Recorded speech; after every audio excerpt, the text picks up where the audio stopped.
Hello everyone.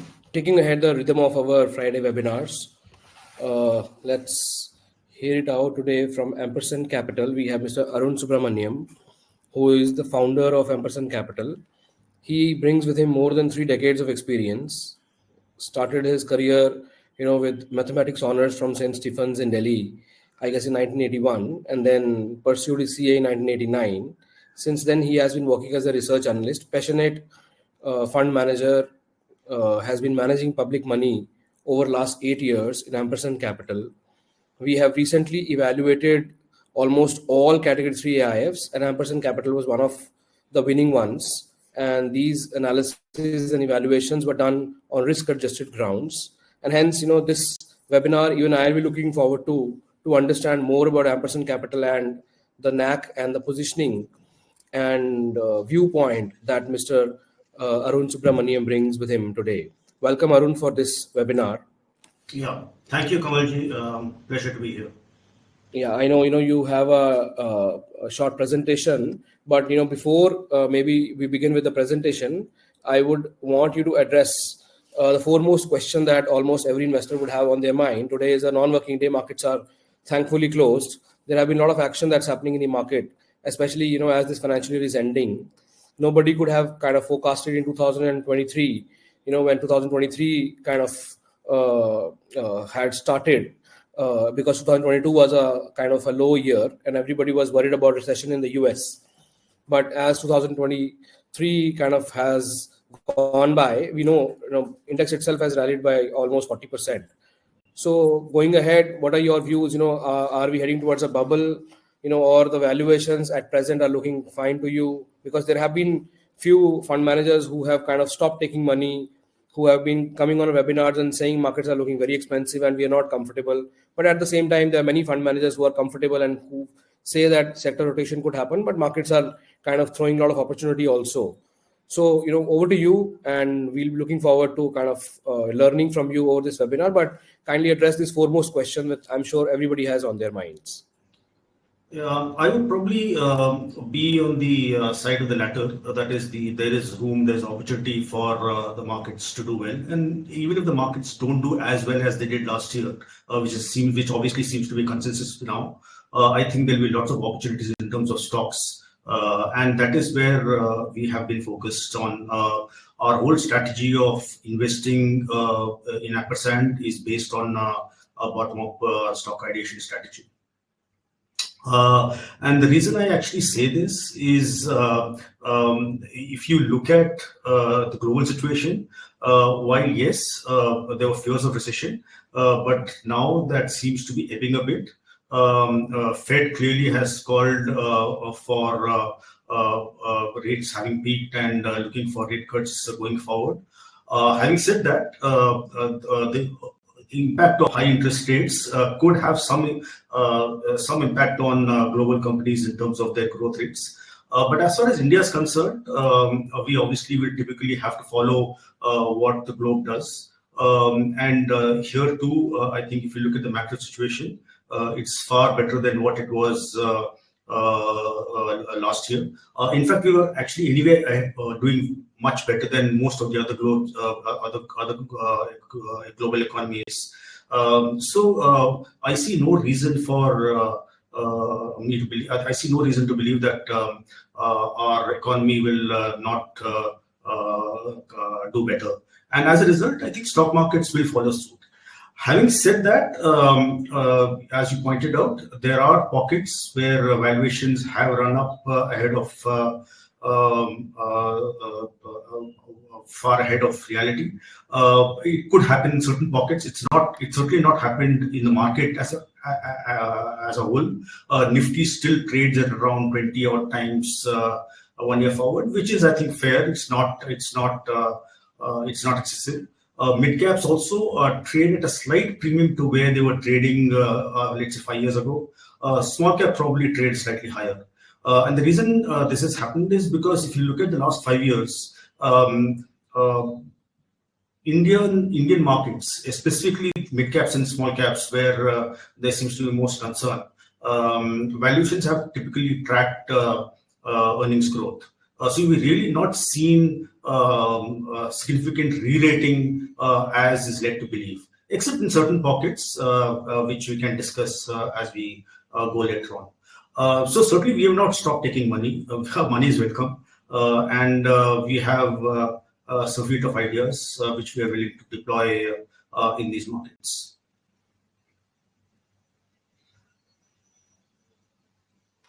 Sure, Arun. So I kind of hear your views. Looking forward to seeing in the first part your presentation, and then maybe in the second part we will see questions and answers. Sure. See, the presentation is a very brief presentation. Of course, the Ampersand presentation was a very voluminous one. So I just picked up a few slides and try and give you a flavor of how our investment process is, what our investment process is, and what are how we actually select stocks. So you can start. Yeah, sure.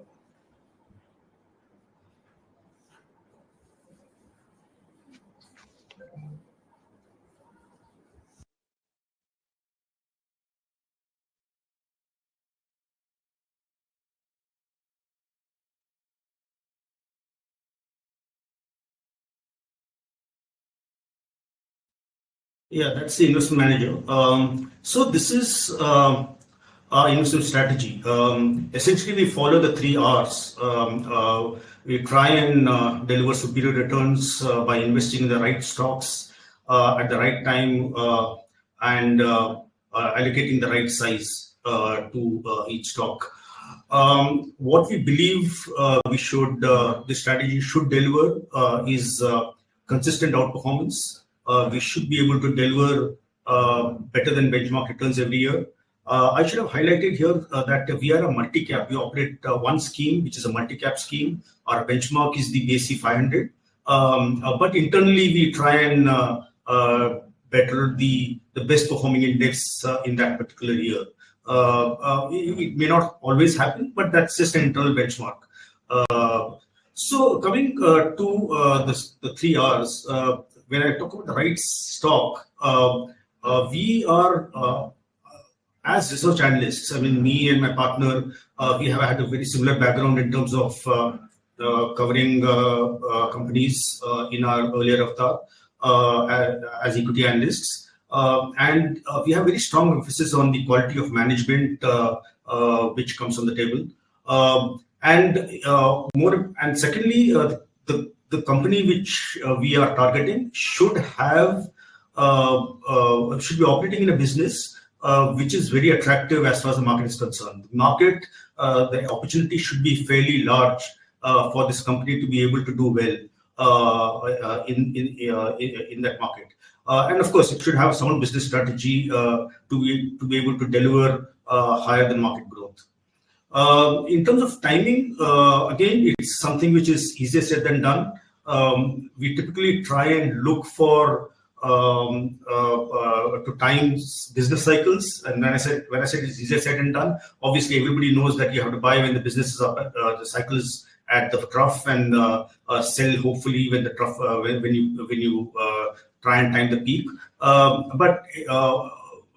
But given our extensive experience we've had for about over 2 decades, we have gone through fairly lots of economic cycles, and we have learned the art of tracking business cycles to that extent. So business cycle is very important because it also ensures that you get in the right time. And also valuations, again, easier said than done, because at that point in time, you really don't know what you're buying into, because of the trough, valuations will always look expensive. But if you can actually have the wherewithal to actually analyze what kind of growth these companies can deliver, you could probably then decide whether the valuation looks attractive enough on a growth adjusted basis. And of course, the holding tenure will determine how long the business cycle you expect it to last. We typically try and invest in companies where the business cycles are larger. For example, in commodities, you could have much shorter business cycles, like it happened in the chemical space post-COVID, or in steel and metals. metals and steel and aluminum. So we don't really try and invest too much into such kinds of companies. So we try and get into businesses which have a much larger business cycle. And finally, after all this is done, what you need to ensure that you can maximize your gains only if your allocation of weights is appropriate. So we try and assess what kind of growth on a risk-adjusted basis the company has the potential to deliver, and thereby we actually allocate weights. And of course, there are lots of other issues, lots of other variables also which track in terms of the stock liquidity and things like that. And then we allocate weights to each company. And that's how we actually try and build a portfolio. Typically, we have a portfolio which could be around 30 stocks or thereabouts, and we haven't changed much. In fact, our AUMs have doubled in the last couple of years, but we haven't increased the number of stock holdings to that extent. We probably have gone from 25, 26 to about 30 or thereabouts.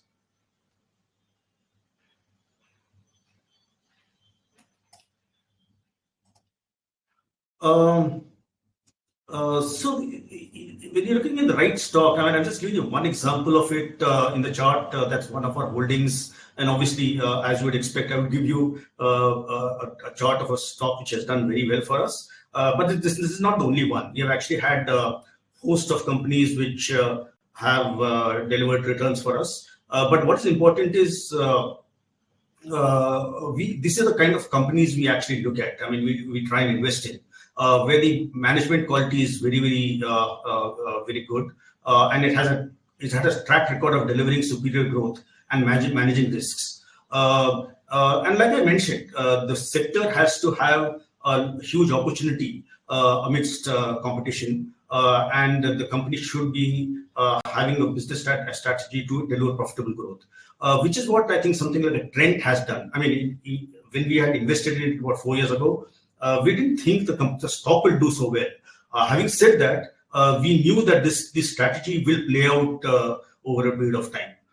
So this is one of the examples which I just wanted to share with our investors. Ours is a growth oriented fund. As the name suggests, it's called the Ampersand Growth Opportunities Fund. So we typically invest in companies where growth scores over all other criteria. I mean, valuations are important, but growth is what we actually look at as the first parameter before investing in any company. And by this, I don't mean past growth. Yes, the company, like I already mentioned, should have a track record of delivering superior growth. But at the same time, our assessment of what the company will do going forward is what stands out in terms of where we should be investing. And I have mentioned this before, and the cost of repetition, I'm saying it again. Both me and my partner, who actually team up as analysts, stroke fund managers, we do immense due diligence. We prepare this financial models, and we track companies on a very regular basis to assess what kind of growth a company can potentially deliver. And that is when we typically go ahead and try and make our investments. Our portfolio at present is heavy on capex-oriented themes, mostly capital goods and engineering, and to some extent consumer, which is consumer discretionary. These are our big themes which have played in the last couple of years, last more than a couple of years, actually about 3 years or so. Incrementally, we think the segments to play on could be energy transition. I'll talk about these a little later. Energy transition, premiumization, and technology and research-oriented companies. The chart below, which it actually tells you, I mean, this is something which I've already mentioned earlier. It actually tells you that the large companies, as defined by the Nifty companies in India, they have in the past delivered the slowest growth, and their valuations to some extent, because of the growth having been slow or modest, we have seen some kind of derating in those companies. The mid-cap companies have typically grown at nearly twice the rate, which also explains why, despite the derating, the valuations trade at a slight premium to the Nifty companies. And likewise, the small cap companies have done similar to what the mid caps have done. So these, very briefly, I'll talk about. I actually mentioned names of a few companies in the second column, but these are the three themes which we think incrementally we could be looking at quite closely. I'm not saying that we have not invested in some of these stocks, but some of these stocks we have not invested in, and we could probably be looking at these areas going forward. Power generation, transmission, we know there's a huge power shortage globally and in India. And this is a theme which a lot of funds have played, including us, either through utilities or through power transmission companies. We have actually chosen to look at some of the ancillaries, which could be either in the switchgear or transformer space. For example, I've given you some examples like Schneider and GE, or the storage solution providers like Cummins. In fact, that is one of our holdings. So I'm making that. I'm mentioning it upfront. And also wind and solar equipment manufacturers like Subrahmanyam and Inox. I know these companies were not in favor a year ago, but that was mostly for reasons where the technology was getting obsolete and the balance sheet, the financial health was not as good as to make it an investable company. That has changed, obviously, and obviously, so that those companies also look interesting. And of course, there are, if you can't play it directly through the ancillaries, you can play it through financials like REC and DFC. So these are a host of companies that are actually mentioned as examples, but the theme essentially is the power and the energy transition, which excites us. We think that this space could deliver a secular growth of about 20 to 25% over the next 3 to 5 years. I know the valuations of many of these companies are quite expensive, but if you get this kind of growth on a sustainable basis, we think that the valuations will sustain. Coming to premiumization, again, this is something which has been looked at and played in the past. But again, and we're mentioning it because it's a sustainable theme. Some of these companies have done extremely well, like the hotel companies we know have done extremely well. But the question is that is the cycle over, or are we going to see it continue to play going ahead? We believe that premiumization as a theme will play across a variety of sectors, whether they are hotels, whether travel. If you look at even energy drink companies like Arun, which was earlier considered to be only a franchisee of Pepsi, the re-rating of the stock and the growth actually came about with the launch of the Sting drink, and that continues to excite us. Trent, I've already mentioned, is one of the companies which we have played it through. And luxury vehicles, I'm mentioning M&M and Maruti, although they are not luxury companies, but the space which has actually helped them deliver growth has been the luxury vehicle market, which is the SUV market. That's why I'm actually mentioning it offhand. And we think while the stocks have done well, probably Maruti hasn't done well as Mahindra has.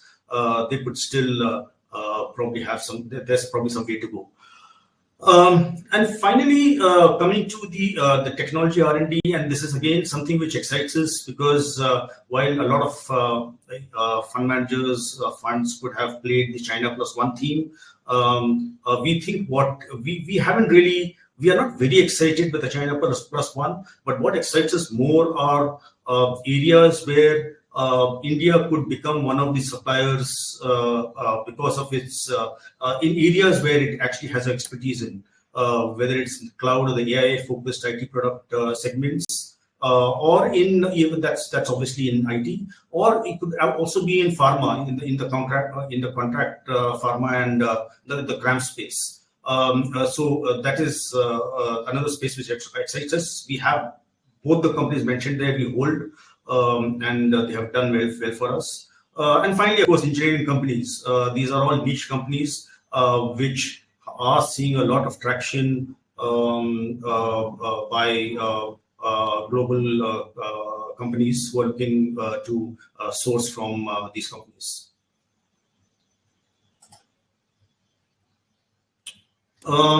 Just a little more. I mean, I've already explained why we like the sector as we do. This is kind of highlighting as to why we think that the space could see continued traction. Essentially, it's a capex-driven growth which this segment has seen in the last couple of years, and we think this will continue in the foreseeable future. Again, this is something which I kind of expanded in detail when I was discussing the table itself, so I don't want to repeat myself as to why we like this theme. There's something about Ampersand. You can allow us to market ourselves for a couple of minutes. I've already told you what our background is. Both me and my partner have been research analysts. I have done this for about 3 decades. My partner has done it for 2 decades with reputed firms. I am one of the co-sponsors, and I have skin in the game. So a fair degree of the investment in the fund has been made by me personally, by me and my family. And because of our long track record of having been on the professional side, we have a good goodwill with the corporate sector. In fact, I'll skip the next couple of slides about us and go to the last one. Yeah, so these are some of our investors. Most of the corporates, as you can see, they are well-recognized corporates who have given us who have said some kind words about us. So that's why I just wanted to highlight this to you. Yeah, I'll stop here for now, and Kamal, you can take it over, and we'll go for Q&A.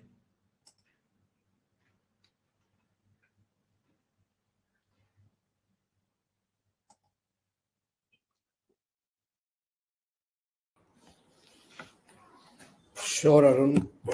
So, I want to understand the basic thing. You have explained the overall thesis and, the overall process. But let's, discuss basics. You have been running this fund for last almost 5 years, and AUMs, as you mentioned, have grown. And what are the number of clients that you're managing in this strategy? It's slightly less than 100, probably about 97, 98. We could probably be having active folios, could be about a little over 90. We have not seen too many redemptions in the last 6 years. So we probably have about 100 folios or thereabouts, maybe with net of redemptions could be about 90 odd. And as a research analyst, what sectors were your area of focus and forte? In my last employment, I was doing 2 sectors, autos and pharma and healthcare. So that's what I did. Autos, I was doing it for the longest time. Pharma came up much later. But in between, I obviously did a few others also. So I was generally known more for autos than anything else. Which is quite ironic that in the fund we don't hold too much about those. But that's just but that tells you that how I've actually what we just because I've been a sell-side auto analyst, that doesn't really mean I have to invest in autos as a space. My colleague has actually done far more varied sectors. He's been a mid-cap specialist, and he's done various other sectors, including engineering and auto ancillaries and cement and all of that. So between us, we actually covered a lot. The ones we haven't covered, we have learned over the last 5 years. So it's not that we have left everything on the plate. there are certain sectors, like I have already highlighted, we don't typically want to or try to invest in because you have no expertise. Those are essentially commodity-based sectors. What's your view on IT at the moment? IT is a bit tricky, actually. It's probably still not the time to buy. There would be certain headwinds. I mean, every company has actually pointed this out, that they are seeing the traction in terms of execution has been slower. Order intake, the decision making has been slow, and that's obviously the reason why IT will probably continue to struggle. But it probably would be the time to look at IT somewhere in the first half or thereabouts. Our IT exposure is, we have IT exposure, but very limited. And they're very in niche companies, a couple of niche companies, which actually have done well for us. But that's just because we have not really looked at IT. We have not invested in IT very aggressively over the last year. What's your view on some of the new age businesses, the ones which came up, as an IPO like Zomato, Nykaa, PB Fintech? Are you having any exposure to some of these businesses, and what are your views going ahead? See, we have exposure to one of them, and again, because that is the company which we thought we would understand the best, and it is more because of the changing trends in terms of what is happening in our daily lives, and that's Zomato. It's very difficult to actually buy it on a PE basis, or it's obviously a company hardly makes money. It's probably just turning around to make money, but there will be an inflection point as the opportunity grows. And its recent acquisition of Blinkit, when it actually turns around, the opportunity could be fairly huge.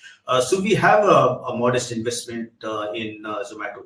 Other than that, these new age companies are actually quite difficult to understand. So we have not really ventured too much into it. There's one more thing, Kamalji. I know new age companies. There's been a trend of new age companies, but a fund like us, even if you like a variety of companies, we don't typically invest in all of them. We'll just pick out one of them because our fund is not very large, and we don't want to actually add excessive number of holdings. We just try and pick and choose and buy one which represents this theme the best. That's been our that's what we have done. The last 1 year performance is quite interesting. You have delivered around, I would say, almost 30% alpha to the benchmark. So what really went right? Did you take a lot of exposure in infrastructure, railway stocks, PSUs? Okay. See, actually, Kamalji, the thing is that we did well last year because we made investments the year before last. The year before last was not a very good year for us. I mean, we were probably flattish, I think, or something like that. And so was the rest of the market. I think the market probably did. Some of the small cap funds did very well, but the market itself didn't do much in 22, and neither did we. We didn't generate alpha in 22, but we made a lot of investments in 22, and that actually started to pay off in 23. For instance, we made some of the themes which I'm mentioning to you. I did mention in the presentation. Those investments we made a couple of years ago, and those started to give us massive returns last year. And since you asked me about PSUs, I didn't want to sound very negative or opinionated, but we really don't have much exposure to PSUs. Not because we didn't see the value in it, but we always felt that the whole space is kind of a reversion to mean. It doesn't really guarantee an extended life cycle, if you know what I mean. I mean, if I invest in a PSU stock, other than, let's say, defense, for example, how defense has played out in the last couple of years, if I invest in a PSU bank or a PSU or insurance company or something like that, I'm not very sure whether I will be able to hold that name for a very long time. And that's the reason why we've actually not invested in PSUs at all.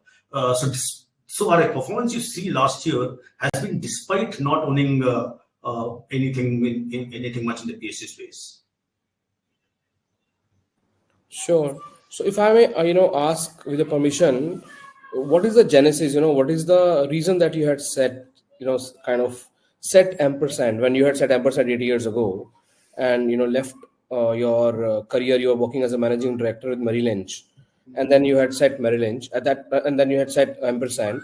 So what is it that you are seeing as an opportunity then, and why did you set? Like, if anybody asks me why PMS AIF, what is the platform was set up, I have a full story, full cause.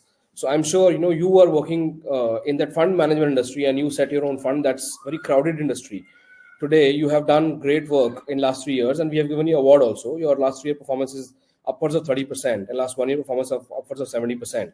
But 8 years ago when you had started, what was the reason? Because from there I can understand more on kind of what are the drivers of this performance. So, when we started 8 years ago, you're right, we started 8 years ago, but we got the SEBI license about 6 years ago. I mean, we were actually still debating as to whether to go through advisory or whether to do a PMS or an AIF. And we were actually one of the few firms that time which started an open-ended AIF. And in fact, most of the AIFs which actually came at that point in time were all closed-ended. We were not very comfortable at that point in time with close-ended,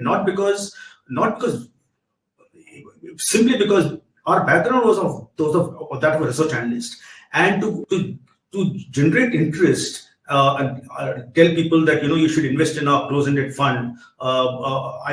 We weren't very sure whether people will actually listen to us. So we gave them the exit route and said, okay. Let it be open-ended, just a 1 year lock-in. And thankfully that's worked out, because not only have we done reasonably well, as you pointed out, but we've not really seen people walk out of us. I mean, people have stuck with us, despite the fact that there have been times when our performance was not up to the mark when you compare with some of the small cap funds which generated humongous returns in post-COVID. But still, I think we've been very consistent, and that's probably what's worked for us over the last 6-7 years. And like I had mentioned in my first slide, and that's been one of the philosophies of Ampersand. I think we want to be more consistent than promise 50% plus returns every year. We know it can't happen. I mean, I can aim for the moon, but that necessarily may not happen. So ideally, I mean, we would want to double money for investors in the 3-year period, and that would be the kind of companies we'll invest in, where earnings will double in 3 years, which is based on our analysis and expectation. And if that happens over a 3-year period, you probably can, as an investor, double your money. How was your experience, during the times of COVID, and what was the drawdown thrown by your strategy? I'm sure then AUMs would be lower. Yes. But if you could throw some light. Yeah. So, that is the tragedy of being an open-ended, right? I mean, because you're an open-ended fund. So we did see, we were not fully invested, but we kind of, the beginning of COVID, we kind of realized that there is an issue which could blow up. Obviously nobody knew what how serious it was. So we did take some cash out, but even then we saw some redemptions on a small AUM. We probably saw about 5 to 7% redemption. 1 or 2 clients actually pulled out, but they obviously would have felt bad that they didn't believe in not in us. I mean, forget us. I mean, if you had invested in equities at that point in time, anybody would have done well. But for us, that was a bit of a shock, because we were just trying to grow, and we saw that happen, as it was for most of the funds, I think. But other than that, it was okay. Other than that, it was business as usual. Like I said, most of the people who have invested with us have been people who I personally know, myself, my friends, my family, my ex-colleagues.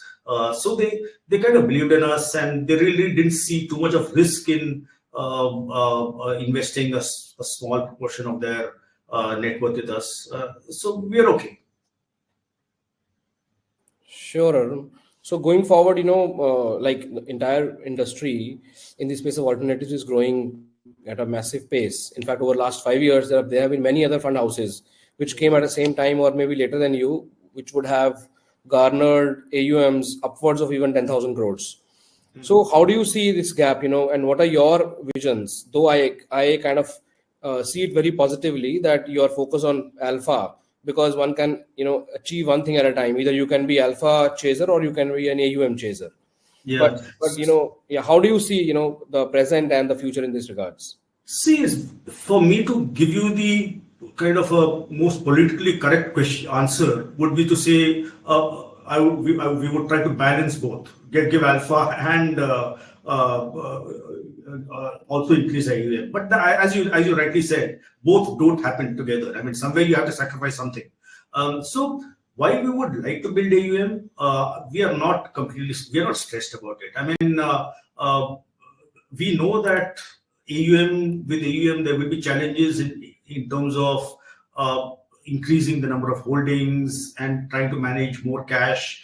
And our investment strategy, while it is multi-cap, it's focused more on the mid-cap space. So we won't really like to increase the number of holdings beyond a certain limit. So we'd probably be here or thereabouts. I mean, 30-35 is where we'll probably peak at, I think. I mentioned to you earlier, even a couple of years ago, when our AUM was much, much smaller, we were at 25-30. We have just gone up just a tad, about 20% or so, while our AUM is more than doubled in the last couple of years. And we wouldn't want to change that. We won't want to change that whole style of investing. We would continue to focus on 30-35 or thereabouts, irrespective of where our AUM grows from here.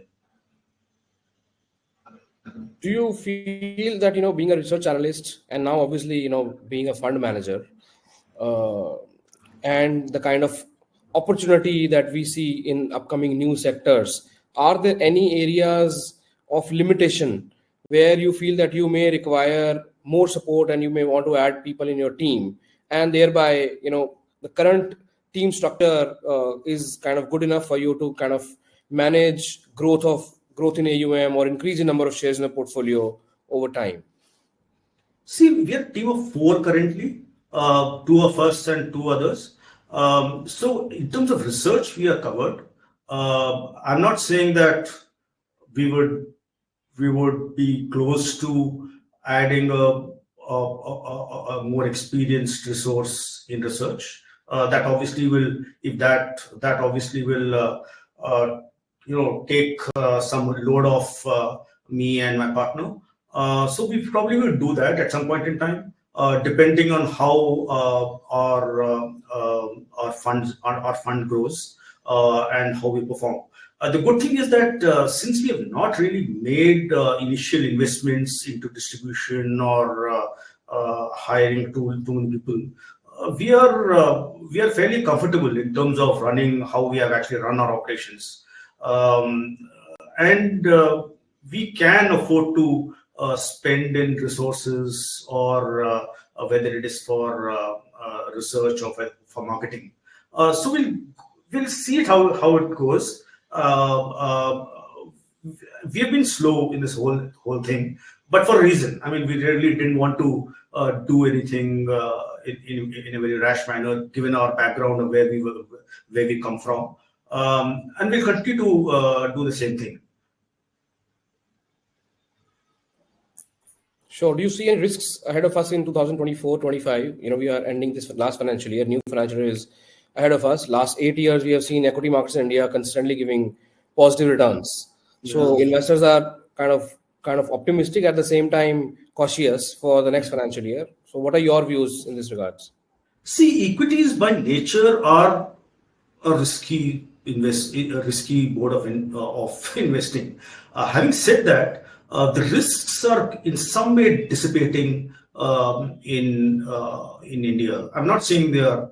I mean, obviously, most immediate risk is what happens in the next couple of months, whether the current dispensation continues or doesn't. I mean, markets obviously taking it for granted that will happen.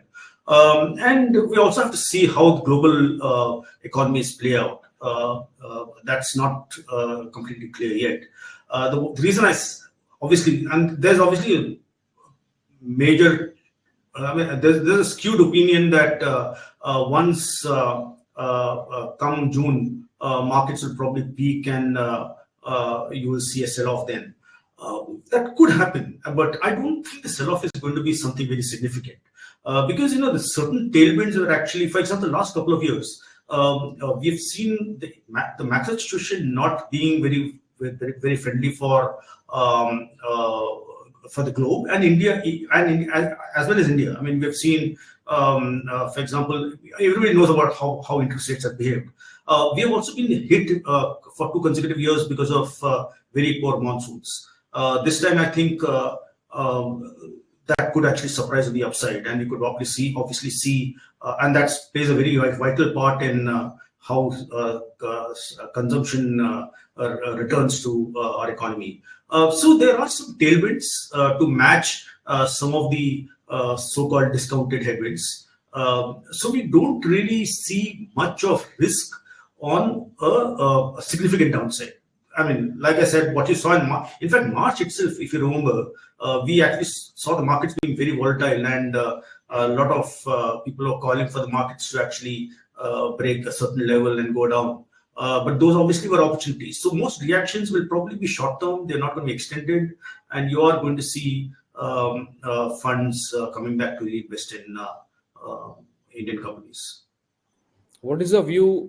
Because you're a research analyst, I would want to maybe ask few of these questions, which my clients are asking me parallelly while this webinar is going on. What is your view on specialty chemical sector going ahead? Okay. Okay. I'll mention at upfront that we don't hold anything in specialty, and we have actually looked at it many times. We held one company, one stock pre-COVID, and we held it post-COVID for some time. We didn't allow it to mature and give us that multiplier returns, but we did make reasonable money. Having said that, the reasons why that space is doing badly still continues. I mean, we have obviously seen an excessive inventory in the system. Companies have stocked up, and that destocking process is still probably not over. But having said that, we are seeing certain pockets stabilizing and bottoming out. I don't want to mention which ones because we may have interest in the future. But as a space, that specialty chemical sector is looking, I mean, it's something which you can observe. I don't think it's like you asked me about IT. I mean, if I have what view I have in IT. I mean, we are not constructive on IT. So we are not bullish on IT, but we'll probably be constructive on that space. Similarly, I think specialty chemicals, we have the same view. We would probably look to invest, but we're not in a hurry. Private banks? Private banks is a bit of a quandary. I mean, we hold one private bank. It's our largest holding. And so again, private banks did not do well in calendar 23. And it was our largest holding then. It continues to be our largest holding now. And still, we did what we did in 23. We continue to hold. We continue to like private banks as a space, but again, you have to be selective. As a pack, we know that private banks will continue to take share from the public sector. But whether it is going to be the same bank which led for the last 2 decades, whether that's going to come back or whether it's going to be replaced by something else, is anybody's, I won't say guess, but anybody's understanding of that sector. We have continued to stick with one bank which we hold, which we have held since inception, and that was ICICI Bank, and we have continued to hold that because we think that the leadership in the private banking space changed somewhere during the last 5 years from HDFC Bank to ICICI Bank. So we continue to hold that. This is really strange, that you have been holding private bank as the largest holding, and you have not invested into PSUs, but still, you have given 30% alpha. So, please throw more light on what actually you have been holding, which is working in the portfolio. No, I just mentioned one of the names which will see the things we have learned the hard way that sometimes what works for you is when you don't churn too much. And it's not that we have not churned. We have been also guilty of churning. We have bought and we have found stocks give us disproportionate returns, and we have exited only to find that the stocks have actually gone up disproportionately after our exit. So we have some of the large holdings we have held for a very long time, and that's actually helped us a lot. And the second reason why we've actually, and like I said, it's unfortunate because there have been times when we have actually exited some of these multi-baggers much earlier than what we anticipated. But what worked for us is a combination. It's a combination of believing in certain stories with a long business cycle, and we've actually held through the entire business cycle, and that's what's actually been our biggest learning. Having said that, there have been some where we have gone wrong terribly. It's stayed with our portfolio longer than it should have, and then we have actually lost out. So it happens both ways. But more often than not, if you hold on to stocks which you believe in, themes which you believe in, you will sometime or other the returns will actually play out.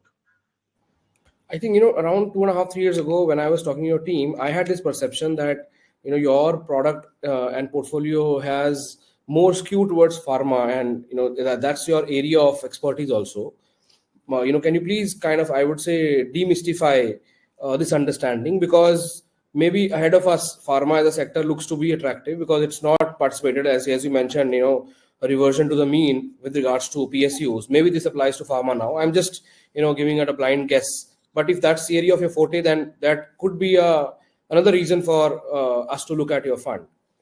See, I tell you, pharma we have been overweight for a while now, but not necessarily in the areas where other funds would have made money. I don't know. I don't know what other funds hold. Obviously, some of the US generics centric companies have done extremely well, and we also held one of them at some point in time. We don't hold any at this point.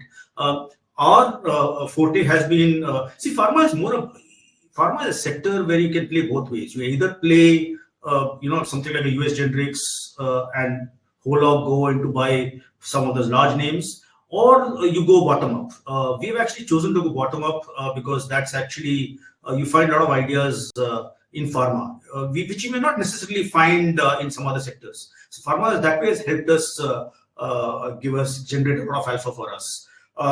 We still like pharma and we continue to hold it, but how much we would be willing to incrementally put money into that space, it depends on how much available cash we have, and where other ideas don't actually, where nothing else actually appears. Then we'll probably be forced to actually look at more of pharma.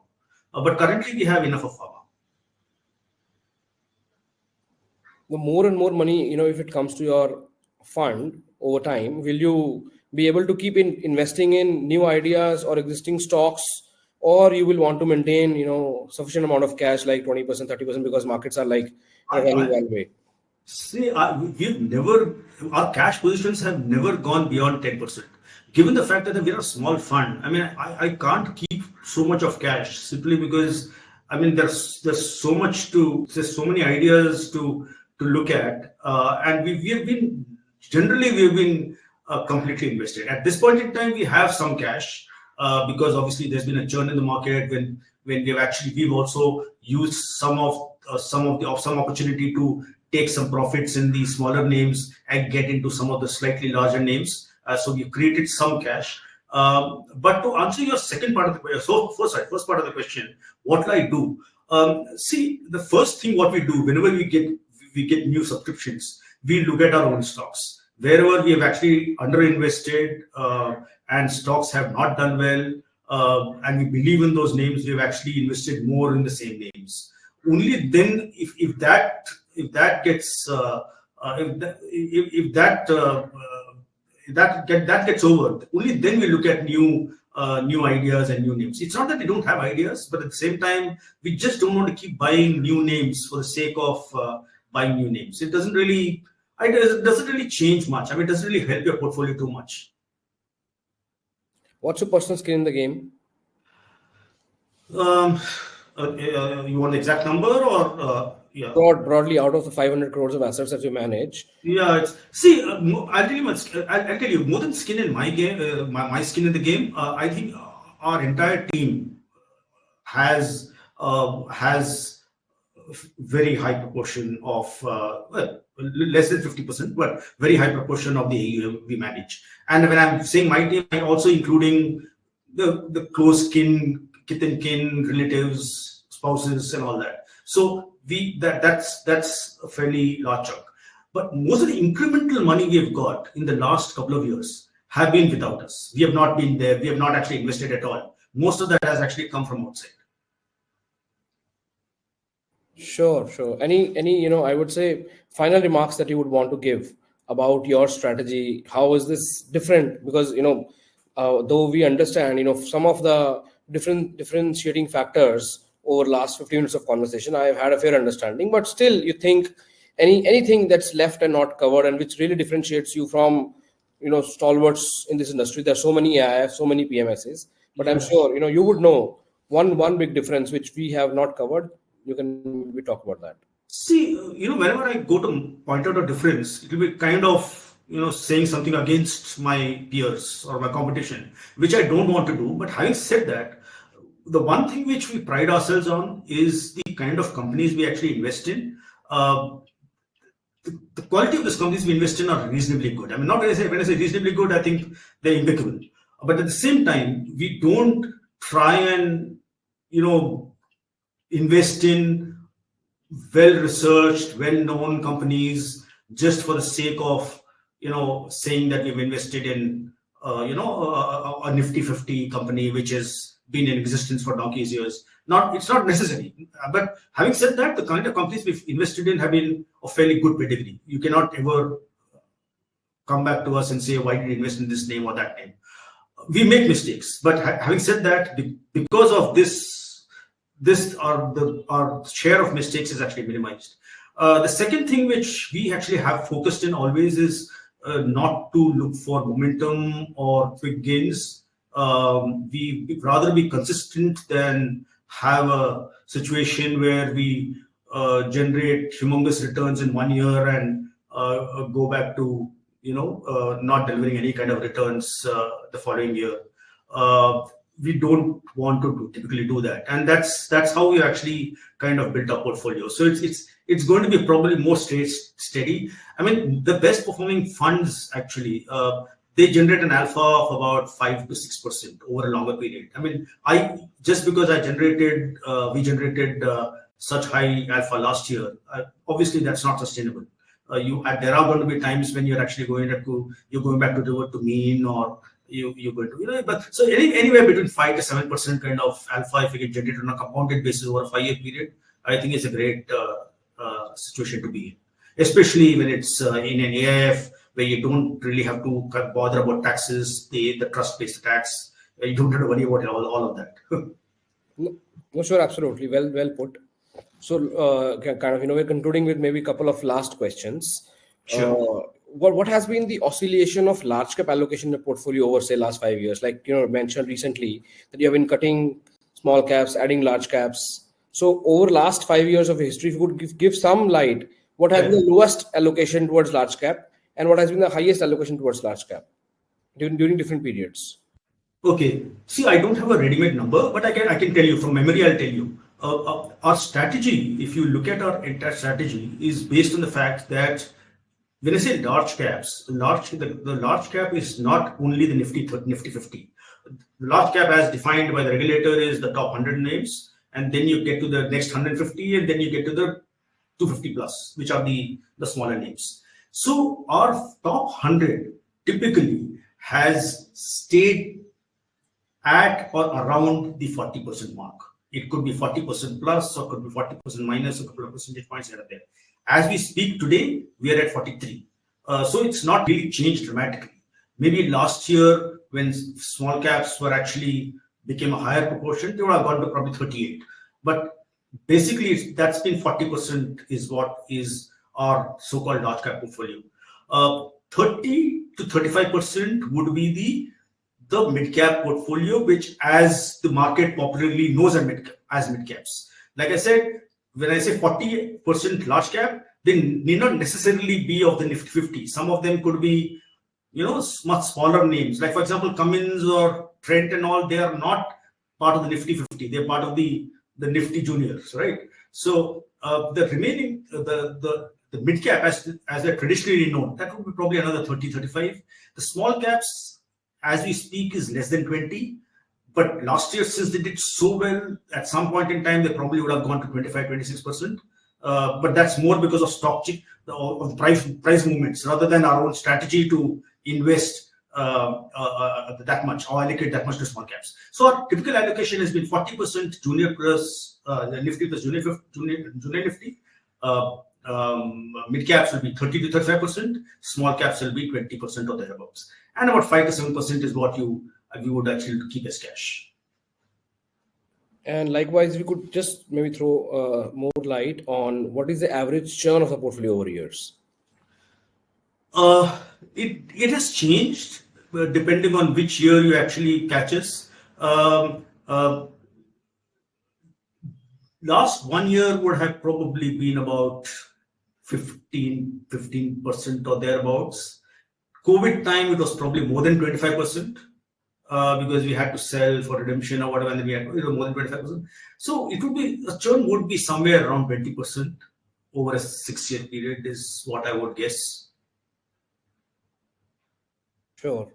Last question, that comes to my mind is that as an AIF, is there anything I would say additional which a PMS structure offers that as an AIF you kind of have an access to, or you have kind of used? Could be derivatives, could be leveraging, could be investing unlisted or pre-IPO or anchor investing, or you are purely investing, just like any mutual fund or a PMS in a AIF structure. See, the things you mentioned, they're all actually applicable to AIF and not to the PMS. I mean, we can actually invest in QIPs, we can invest in IPOs, anchor, we can do all of that. And we have done a bit of it. The reason I'm saying we've done a bit of it is because obviously we have found ideas which are interesting. We've approached the bankers and they've actually tried to accommodate us or not. The problem we would face at this point in time is that given our size, we would not. I would not have access to the good IPOs, or I would not have access to that. But as my visibility and size grows, that probably would help or would change for the better. Earlier, AIFs had the disadvantage of having a higher entry barrier because you had the mandated 1 crore to be actually invested in AIF, which the PMS, you could actually invest a smaller amount. That barrier has been bridged a bit. That actually helped AIFs.